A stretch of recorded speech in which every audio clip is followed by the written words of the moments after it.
পাহাড় পরিমাণ ঋণ পরিশোধের দোয়া। ঋণ দেওয়া বা গ্রহণ করা অর্থনৈতিক কার্যক্রমের গুরুত্বপূর্ণ অংশ। তবে মাত্রাতিরিক্ত ঋণের বোঝা বহন করা অনুচিত।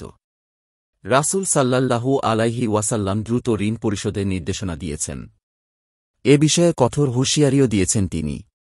ঋণ থেকে মুক্তির জন্য বিভিন্ন দোয়া ও আমল রয়েছে। নিম্নে একটি দোয়া উল্লেখ করা হল। আরবি উচ্চারণ: আল্লাহুম্মা ইন্নী আউযুবিকা মিনাল হাম্মি ওয়াল হায়নি, ওয়া আউযুবিকা মিনাল আজজি ওয়াল কাসালি, ওয়া আউযুবিকা মিনাল বুখলি ওয়াল জুবনি, ওয়া আউযুবিকা মিন দালাইদ দাইনি ওয়া দালাবাতির রিজাল। বাংলা অর্থ: হে আল্লাহ, আমি দুশ্চিন্তা ও দুঃখ থেকে আপনার আশ্রয় চাচ্ছি, এবং অপারগতা ও অলসতা থেকে, কৃপণতা ও ভীরুতা থেকে, ঋণের ভার ও মানুষদের দমনপীড়ন থেকে। হাদিস: আলী বিন আবু তালিব রাদিয়াল্লাহু আনহু বর্ণনা করেছেন, তার কাছে এক চুক্তিবদ্ধ দাস এসে বলল, আমি চুক্তিকৃত অর্থ পরিশোধে অক্ষম হয়ে পড়েছি। আপনি আমাকে সহযোগিতা করুন। তখন তিনি বলেছেন, আমি কি তোমাকে এমন কিছু বাক্য শিখিয়ে দেব না যা রাসূল সাল্লাল্লাহু আলাইহি ওয়াসাল্লাম আমাকে শিখিয়েছেন?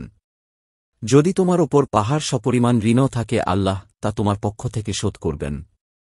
তুমি এই প্রথম দোয়াটি পড়বে। তিরমিজি হাদিস ৩৫৬৩। অন্য হাদিসে আরেকটি দোয়া বর্ণিত হয়েছে। তা হল: আরবি উচ্চারণ: আল্লাহুম্মাকফিনি বিহালালিকা আন হারামিকা ওয়া আগনিনি বিফাদলিকা আম্মান সিওয়াক।